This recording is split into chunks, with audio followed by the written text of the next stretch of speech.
Hi, welcome to our channel where we share the most intriguing stories. When a retired Navy officer seeks peace in rural Montana, he finds himself at war again, this time with a power-hungry HOA president, armed with trained dogs, surveillance, and zero patience for suburban tyranny. He's about to prove that some fences are worth fighting for. When I left the Navy, I thought I'd finally seen the last of barking, orders, and border disputes. I was wrong. Only now it wasn't a war zone. It was a stretch of private land outside Summit Haven, Montana, and instead of dealing with insurgents, I was dealing with something far worse: entitled civilians with clipboards and committees. I bought the 7-acre property a year after retirement. It was perfect. Isolated, tree-lined, backed by state-owned forest land on one side, and, unfortunately, an HOA-run development on the other. Summit Haven. Just the name made my teeth itch. Sounded like a retirement brochure with mandatory flag worship and designer dogs. I wasn't interested in neighborly brunches or performance mailboxes. I wanted my land, my dogs, and my peace. I built my place up from the bones. Old fencing ripped out, steel perimeter installed, barbed in all the right places, motion cameras at the corners, gate with remote access, and a bright red sign that read, "Private property, trained dogs, do not enter." The dogs weren't for show. 4 of them, all well-trained, disciplined, responsive. K9 level. Cassie, my Belgian Malinois, was the sharpest. She'd worked with county sheriffs before I adopted her, could smell fear through plywood. Things were quiet for the first few months. A couple of deer, a few drones flying too low, but otherwise peaceful. Then came the letters. Typed formal, always signed by one Karen N., president of the Summit Haven Community Association. The first one was almost polite. "Dear property owner, we would like to welcome you to our neighborhood and offer membership in our homeowners association." It came with a 20-page packet outlining rules for grass height, acceptable paint tones, and the mandatory friendliness code. I didn't respond. The second letter was more insistent. "As a resident bordering Summit Haven, your property should reflect the community's values." I mailed it back with, "Not interested, not a member, stop contacting me," scribbled in red Sharpie across the top. The third came certified. Karen was escalating. "We've received concerns about aggressive animals, unsightly storage structures, and suspicious deliveries." There were no such things.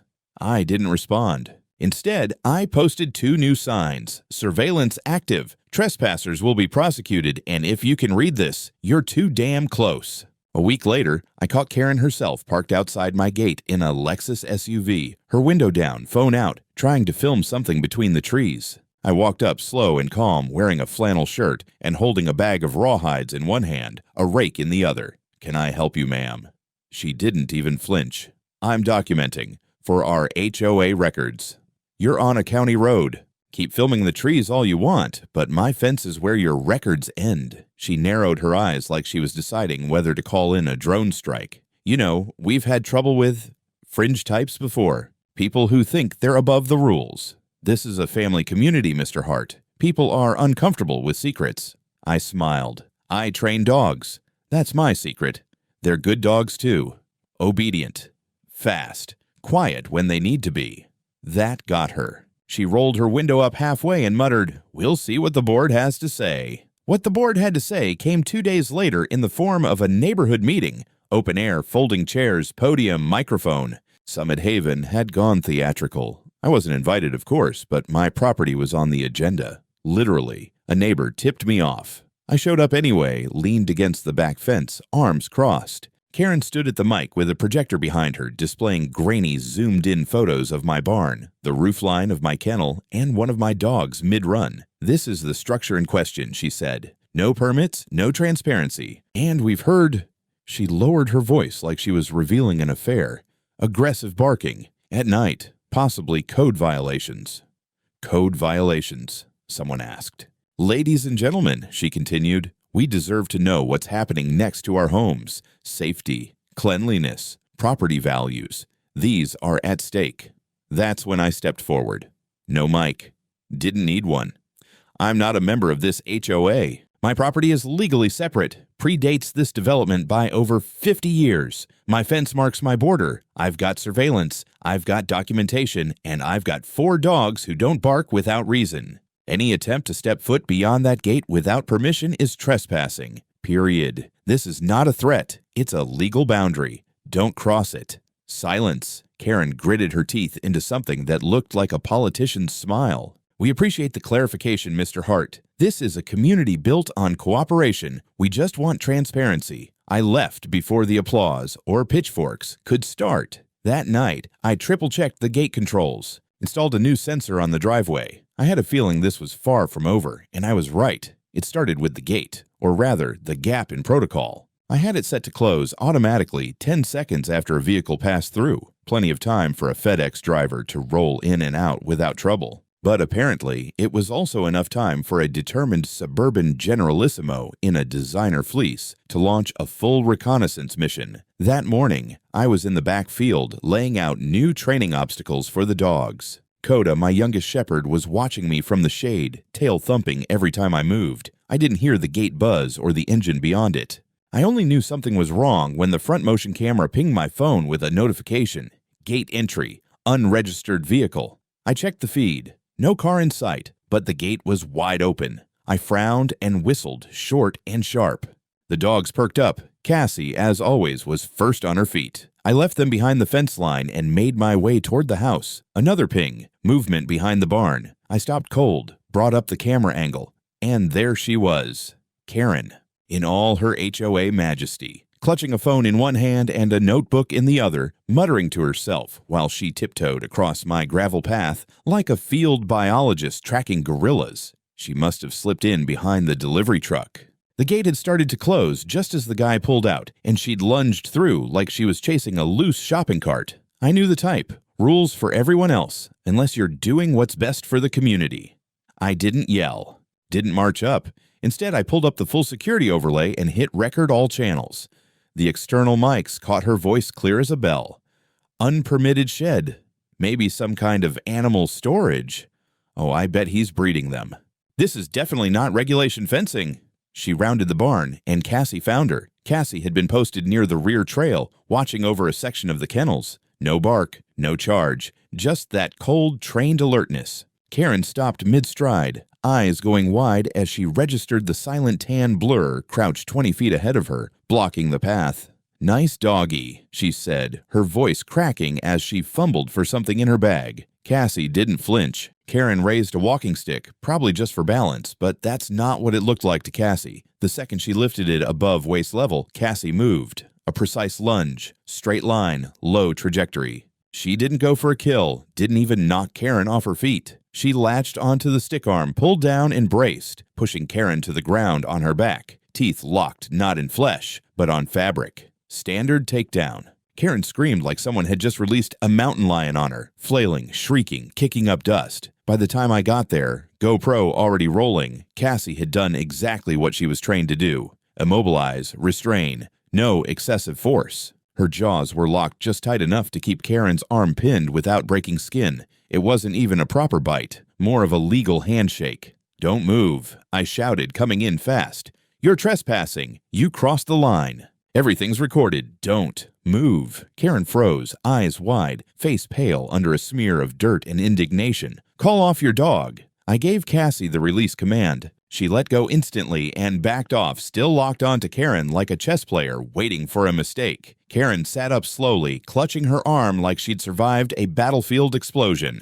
There was a rip in her sleeve and a light scrape, probably from the gravel. No blood, no puncture, no real injury, just fear and maybe, hopefully, a realization. But of course, that's not what she said.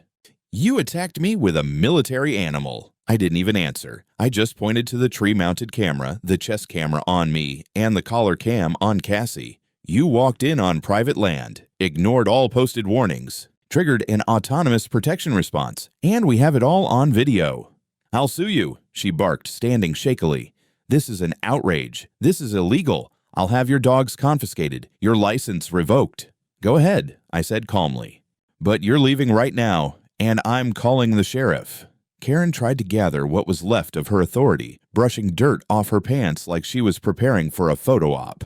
She gave Cassie one last look, equal parts hatred and fear, and walked stiffly back toward the gate. I followed her all the way, hand on the remote, recording every step. As she passed through, she turned, red-faced and trembling. "This isn't over, Mr. Hart. You'll regret this." I smiled without humor. "You've already made the first mistake. Make another, and it won't be just a warning bite." She stormed off to her Lexus, fumbling with her phone. An hour later, 2 patrol cars showed up at the gate. The sheriff's deputies arrived with lights flashing, but sirens off.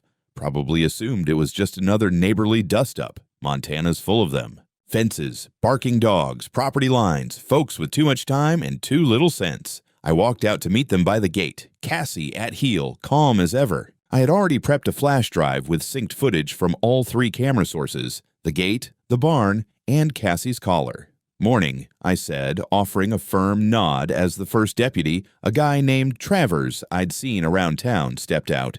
"You hear about the woman who broke into my property and got scared by my dog?" Travers gave me a long look, then glanced at his partner. "We got a call about an unprovoked dog attack. Said you sicked a trained military animal on a civilian."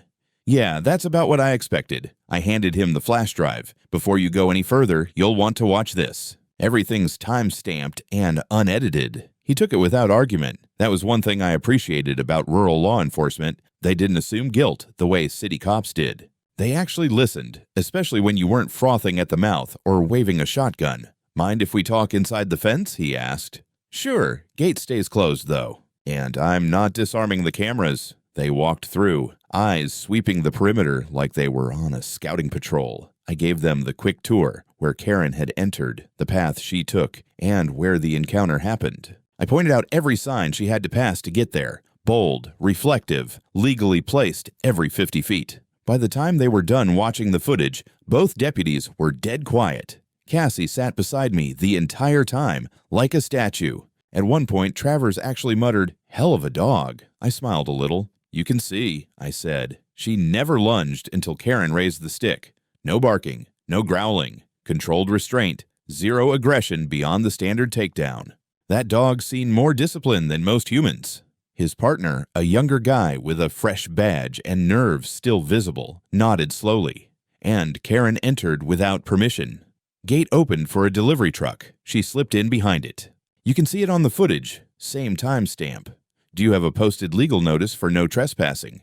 "I've got 5. Travers sighed and tucked the flash drive into his breast pocket. "We'll write this up. No action against you at this time. We may need a copy of the full surveillance logs for the file, though. You'll have it by this evening." They left without incident, but not before telling me that Karen had already filed a preliminary complaint at the station and was considering civil action. She described herself as the president of the Summit Haven HOA, investigating a possible illegal kennel operation adjacent to her community. According to the report, she claimed she had reasonable suspicion that I was violating animal welfare standards and conducting unsanctioned military training on private land. I didn't know whether to laugh or put my fist through the siding. I spent the rest of the day forwarding digital files to the sheriff's office and filing a formal statement of trespass.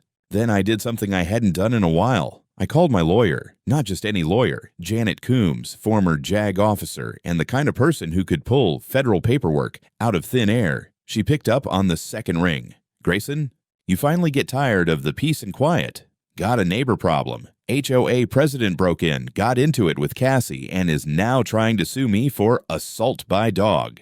There was a beat of silence, then a low chuckle. "You always did attract the diplomatic types. All right, send me everything. Video, incident reports, property line records. I'll get ahead of it."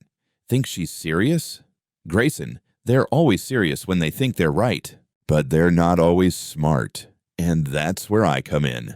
I hung up and stared out at the field. The dogs were running drills in the distance, leaping over hurdles and weaving through the poles. Cassie moved like she was part of the wind, silent, focused, perfect. I felt a rush of anger in my chest, not because Karen had trespassed, but because she dared to twist it all into a victim narrative. She walked into my land, ignored every warning, startled a trained animal, and now she was going to weaponize the media and the courts. I knew the playbook. Manufactured panic, HOA outrage, local news headlines that would twist the facts for clicks. Sure enough, by evening, someone forwarded me a link. Local ABC affiliate. Retired military man's attacked dog hospitalizes community leader. Questions arise about hidden operations on the edge of Summit Haven. Karen's photo was front and center, her arm in a sling, expression pure heartbreak. They hadn't even called me for a quote. By nightfall, my inbox was full of HOA newsletters and half-literate threats from concerned residents. One of them even suggested they were forming a task force to inspect my property. I turned off the lights early, double-checked the locks, checked the cameras. My place was sealed tighter than a bunker, but I knew the real assault wouldn't come through the fence. It was coming through the courthouse. By the end of the week, my mailbox looked like it had been through a divorce. Certified letters, subpoenas, and glossy HOA newsletters stuffed into the slot like a sick joke. One envelope stood out, thick, white, embossed with gold lettering. Inside was the official notice, Nolan v. Hart, civil complaint, Gallatin County Court, filed and signed by Karen's attorney, a man named Vincent R. Holbrook, who probably billed $500 an hour to talk about community harmony. According to the complaint, I had recklessly and maliciously deployed a trained combat animal, resulting in grievous bodily and emotional harm to one Karen, Nolan, a respected leader and senior citizen of Summit Haven. She was demanding $300,000 in damages, a permanent injunction against my dogs, and a full inspection of my unregulated kennel operations. It read less like a lawsuit and more like a sermon about neighborhood safety. Janet, my lawyer, laughed so hard she had to mute herself during our video call. Grayson, this thing's a legal cartoon. Half of it's emotional filler, the other half's fantasy. But it'll cost us time and money to squash, so get comfortable. I sent her the full set of evidence. Synchronized video feeds, timestamps, the signed police reports, everything. She already had a plan. We'll counterfile for trespass, defamation, and false accusation, and if this HOA of hers is backing her financially, we'll drag them into it too. That sounded good to me. 2 days later, Karen's side made their first real move. The story hit state-level news outlets now. Retired officer's attack dog faces legal scrutiny. A local reporter tried to corner me outside my property gate, waving a microphone like it was a weapon. Mr. Hart, are you aware that your dogs have been described as aggressive military assets by Summit Haven's board members? Ma'am, I said evenly. They're Labrador-level friendly, until you trespass. Then they do their job. The footage they aired that evening, of course, cut right before that line. The edit made me look like I'd just threatened the whole subdivision. HOA members were already holding candlelight vigils in support of Karen's recovery. She'd turned a scraped wrist into a movement. But the best part came 3 days later, a court motion from Holbrook demanding that all my dogs be temporarily seized pending behavioral evaluation. They were trying to take my animals away before the case even started. Janet filed our response within hours. She attached the GoPro footage from Cassie's collar, synced with gate surveillance showing Karen slipping in behind the delivery truck. The motion was scheduled for a preliminary hearing. When we walked into court that Friday morning, Karen was already there, wrapped in a pale blue scarf, her arm in an unnecessary sling. She had that soft victim's tremble down to an art form. Holbrook sat beside her, oozing confidence and expensive cologne. The judge, a tall woman with glasses that could cut steel, flipped through the file for about 2 minutes before saying, "Mrs. Nolan, do you acknowledge this footage shows you entering the plaintiff's property without permission?" Karen blinked dramatically. "I was performing my duties as HOA president, Your Honor. There had been complaints of noise, and I was simply—" "You walked past 4 posted warning signs and entered fenced private land." The judge interrupted. "Did you have a warrant or police authorization?" "No, but—" "Then that's trespassing, ma'am." Holbrook tried to interject with a long speech about public welfare and community concern. The judge didn't even look at him. She turned to Janet. "The defense motion to seize the dogs is denied. I see no evidence of an unprovoked attack here. The animal behaved in accordance with trained protection parameters." That shut the courtroom up. Karen's face went pale. Janet leaned over to me, whispering, "That's legalese for your dog smarter than her." Outside the courthouse, the press was waiting again. This time, Janet handled them herself, standing tall under the cameras. "My client's dogs acted lawfully on private property. Mrs. Nolan's own words prove intent to trespass. We'll be filing a counterclaim shortly." The next morning, Summit Haven's residents woke up to something they hadn't seen before: doubt. For the first time, HOA members began questioning whether Karen might have gone too far. Anonymous posts started appearing on the community message board. She's done this before. She threatened me over mailbox color. She once fined me for leaving my trash bin visible for 10 minutes. Meanwhile, Karen doubled down. She hosted a special HOA emergency meeting, live stream for the neighborhood. I watched from my couch with a beer in hand. She stood there in front of her neatly arranged board, claiming I'd doctored the footage, accusing me of training attack animals for private contracts. I smiled at the irony. The woman who trespassed, filmed my property, and provoked my dog was now accusing me of espionage. Janet's email came an hour later. Countersuit filed. Trespass, defamation, and harassment. Buckle up, it's about to get fun. Fun wasn't the word I'd have used, but I could already tell. The battlefield had changed. It wasn't my fence she was trying to breach anymore. It was the truth. The morning after our countersuit was filed, things got real quiet. Too quiet. Not a single HOA newsletter in the mailbox. No more news vans parked near the gravel road. Even the HOA forum went oddly silent, like someone pulled the plug or sent a cease and desist to the gossip train. But I knew better. That wasn't peace. That was the eye of the storm. And sure enough, just 2 days later, the storm hit. Janet called me in the middle of the afternoon. Check your inbox. I think Karen just nuked her own defense. I opened the folder. It was a set of leaked recordings, audio files from a Summit Haven HOA meeting that hadn't been public. Someone on the board had recorded Karen during her meltdown 2 weeks before the incident. On it, she said, "If the sheriff won't look into that kennel freak setup, I will. I don't care what the deed says. That much barking. Something illegal's going on. I'm going over that fence if I have to." Another clip had her bragging. "They'll thank me later when I expose whatever bunker operation he's hiding. We'll get that land rezoned if I have to stage a damn health scare." Janet's voice came through again.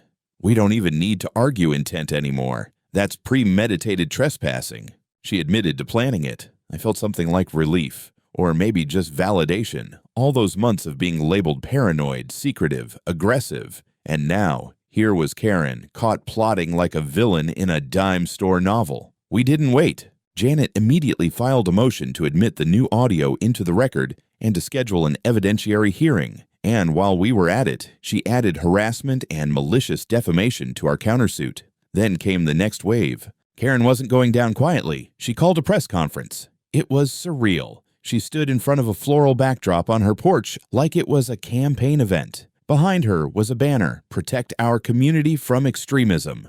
I damn near choked on my coffee. She went on for 15 minutes about her heroic concern, claiming I had military-grade surveillance gear, that my animals were part of a militia network, and, my personal favorite, a resident reported hearing German commands issued to canines. Trained for attack? I rewound that part 3 times, laughing harder each time. Yes, Karen, I use German commands because it's standard procedure in working dog training, not because I'm raising a secret canine army. But what came next wasn't funny. 2 nights later, a pickup truck rolled past my gate just after midnight and stopped. I saw it on the motion camera feed. No lights, just idling. Then a figure stepped out, crept toward the fence, and threw something over. Looked like a package. It landed near the training shed. Seconds later, my motion alarms lit up and Cassie came bolting out. The person ran back to the truck and peeled off. I ran outside with a flashlight and a sidearm. The package was a bag filled with raw meat and a folded HOA flyer. The note taped to it said,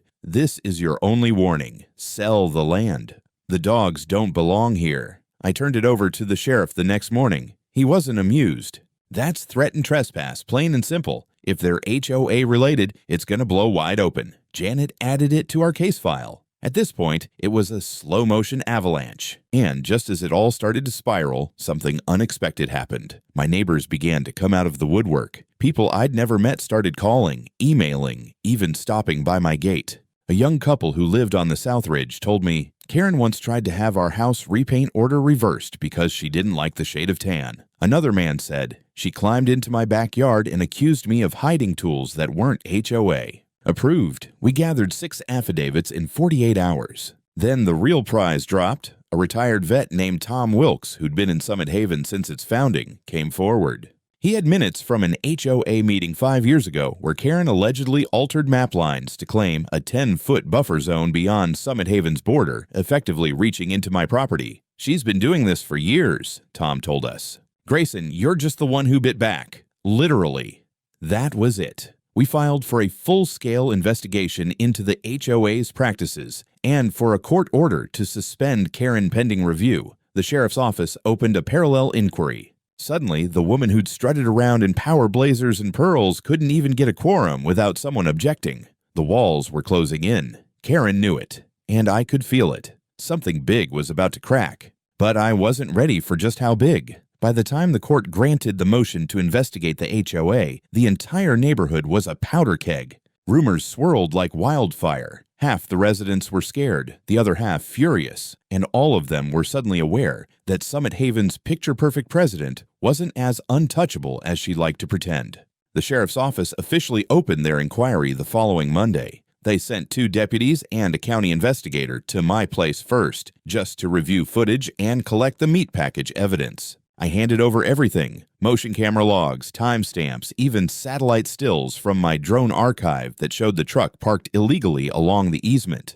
The investigator, a wiry guy with a calm voice named Pratt, took meticulous notes. "You've got better surveillance than we do," he muttered, flipping through my organized folders. They left with a thick flash drive and a stack of signed statements. 2 days later, I heard they visited the HOA office and walked out with 3 hard drives and a dozen boxes of files. The investigator later told me some documents were missing or altered, and that Karen's personal desktop had been wiped clean. Not exactly the behavior of a law-abiding citizen.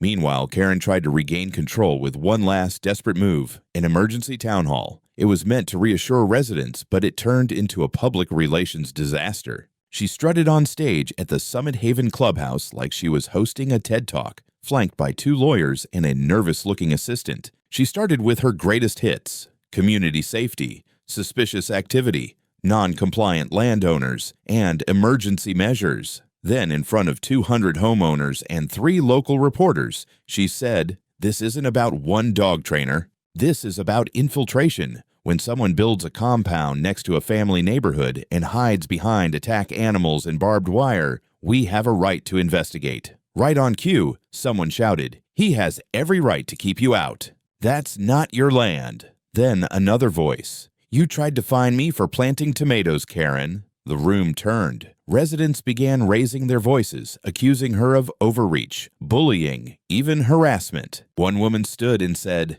"You called code enforcement on me because I hung wind chimes." Someone else added, "You trespassed on my deck last year and said it encroached on Summit aesthetics." Karen lost the crowd. Her lawyers tried to wrap it up, but she barked over them. "You people don't understand how dangerous this is. That man is hiding something." The reporters were scribbling furiously. The video hit social media that night. Within hours, it was everywhere. Headlines ranged from HOA president melts down over dog trainer neighbor to Montana HOA implodes during live town hall. I didn't have to say a word. Karen did all the talking, and it burned her credibility to the ground. The next morning, I got a knock at my gate. It was Pratt and another officer. They handed me a sealed envelope and asked me to sign a document acknowledging receipt. "Summons?" I asked.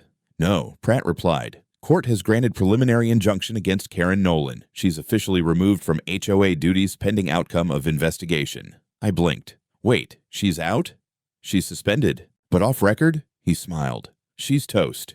It was like someone cut the tension wires across the valley. I stepped out onto my porch and heard silence. For the first time in months, no barking neighbors, no HOA patrols creeping by, no notes taped to my gate. But there was one last twist coming. Later that week, the same man who'd originally built the Summit Haven subdivision, Robert Green, a retired developer now in his 80s, requested to speak with me. We met at a diner in town. He was quiet, serious, and carried a briefcase older than I was. He told me Karen had altered Summit Haven's original HOA charter without proper vote approval, specifically the clause defining neighborhood boundaries and jurisdiction over adjacent land. He handed me a notarized packet dated 15 years back. "This proves she knew where the border ended. Your land was never under HOA influence. She redrew it for power." I stared at the document. It matched my deeds and survey points exactly. Her overreach wasn't just illegal, it was intentional, fabricated, and provable. Robert added, "She's been doing this in increments, small changes, moving fences, fudging maps." No one pushed back until now. When I got home, I called Janet and faxed everything to her. She said, "This is it. This is your nuclear option." We scheduled a deposition. Karen was going to have to answer under oath for every manipulated map, every faked enforcement, and every coerced action she'd taken as HOA president. She wouldn't go down easy, but now we had the fuel to burn the whole machine down. The deposition was scheduled for a Friday morning at the Gallatin County Courthouse, a place I'd only ever visited to renew tags or sit in traffic court. But this time, I walked in wearing a clean button-up, holding a thick binder labeled Exhibits AQ, and with Janet at my side like a damn shark in human form. Karen arrived late. She strutted into the room like it was a photo op, dressed in an immaculate beige pantsuit and dark sunglasses, flanked by her 2 attorneys. She didn't look at me. She didn't even acknowledge the judge's assistant. Just sat down, took off her glasses like she was unveiling a weapon, and crossed her arms. Janet leaned toward me and whispered, "She thinks this is a hearing." Poor thing. The deposition started routine enough, full legal names, positions, acknowledgement of the proceeding. Then Janet began, "Mrs. Nolan, were you aware that the adjacent 7-acre property owned by Mr. Hart was not and has never been under Summit Haven HOA jurisdiction?" Karen scoffed. "That's your opinion." Janet didn't blink. Let me rephrase. "Are you familiar with this document?" She slid forward the original community charter from Robert Greene. Karen glanced at it, then at her lawyer. "That's outdated." Janet smiled politely. "It's signed, notarized, and filed with the county in 2007. Your copy, which you submitted last week, lacks 2 pages and appears to be retyped. We've already sent both to the Forensic Documentation Lab." Karen's lips tightened. Then came the videos. Janet played the footage from the day of the incident. Multiple angles showing Karen slipping through my autogate while the Amazon driver was backing out, ignoring the posted signs, marching through the gravel toward the house with her phone out. Then the GoPro footage, Kessie's approach, her defensive posture, and the moment Karen raised the walking stick like she was playing fencing with a military-grade shepherd. The room was quiet when the video ended. Karen's lawyer asked for a recess. Denied. Janet asked, "Would you describe that as an unprovoked attack?" Karen sputtered, "The dog lunged at me, and yet didn't maul you, didn't chase you, didn't leave her assigned patrol perimeter. She responded exactly as trained, to non-lethal intrusion. And you're the one who entered private property without invitation, correct?" Karen's lawyer interrupted. "My client was conducting a community safety assessment." Janet raised a brow. Without jurisdiction, on a property she had no authority over, Karen said nothing. But it wasn't over yet. The final blow came when we presented audio pulled from an HOA meeting 2 weeks prior to the incident, recorded on a resident's phone and time-stamped. Karen's voice, clear as a bell. "I don't care what the deed says. He has dogs, cameras, and God knows what else behind that fence. I'm going in myself and getting to the bottom of it." The moment that sentence played, her attorney physically sagged. Janet said nothing for a full 10 seconds, then quietly closed her binder and said, "We rest for now." Karen didn't yell. She didn't throw a fit, but something cracked in her. You could see it, her fingers twitching on the table, her gaze unblinking and glazed. Her foundation couldn't cover the collapse happening behind her eyes. The judge's clerk filed the deposition as part of an ongoing civil investigation, but we knew it was bigger than civil now. Karen had perjured herself, forged documents, and trespassed with premeditated intent. The sheriff's department confirmed they were expanding the investigation to include past complaints, dozens of them, some dismissed before they even reached the light of day. And suddenly, people weren't afraid anymore. 3 neighbors contacted Janet that very weekend. One had video of Karen crossing their fence line to inspect a shed. Another had a letter demanding compliance with visual standards for garden gnomes signed with a forged name.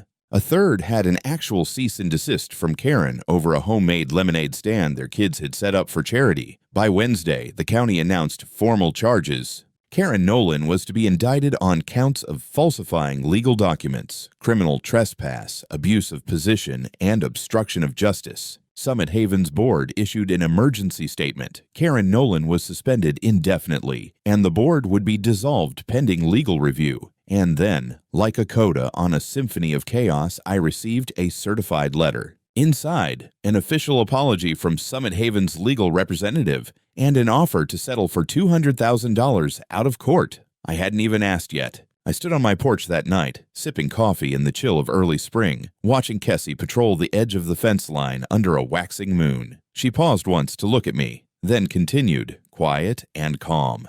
Behind her, peace was finally settling in. And ahead of me, the end was in sight. They booked her on a Thursday. I was feeding the dogs when the call came in. Deputy Marlowe, same guy who'd first responded when Karen got bit. This time, he sounded almost cheerful. "She's in custody. Formal charges filed. You'll be getting a court summons soon for the civil side." It felt quieter than I expected. No fanfare, no drama, just justice. Finally catching up. Karen was arrested on 4 counts: criminal trespass, filing false claims, tampering with official records, and defamation with intent to cause harm. She was held without bail for 48 hours, then released with an ankle monitor and a court date. The news made headlines. Local stations ran the footage Janet released. Karen stepping through my gate, ignoring the no trespassing signs, facing down Kessie, and later screaming into her phone while clutching her arm like she'd been mauled by a lion. The GoPro clip went viral. People started tagging it, "Karen should know better." By Monday, I had letters from 2 state reps, one sheriff's association, and a retired K-9 handler from New Jersey who wanted to shake your damn hand, brother. But the bigger surprise, a letter from the HOA's lawyer, not just a settlement offer, an admission of liability. They were dissolving the HOA entirely. Turns out Karen had operated off a forged expansion document for years. Several homeowners had been fined illegally. Some had even lost property. My countersuit moved fast. With video, audio, and witness statements from her own board, the case was open and shut. I was awarded $240,000, plus a protective landowner status in the county. Basically, a legal buffer that made it almost impossible for anyone to mess with me again. Karen, she took a plea. 9 months in county jail and a fine of $120,000. 3 other neighbors filed their own claims. One of them even thanked me at the courthouse steps.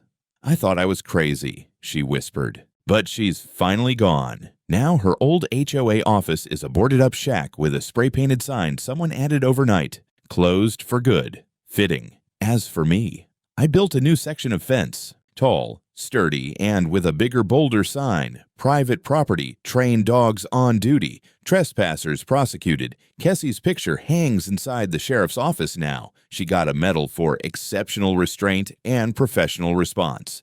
She doesn't care, of course. She still just wants belly rubs and liver snacks. But every time I see her sitting out by the gate, watching the road, ears perked and tail still, I know one thing for sure. We don't answer to anyone's HOA.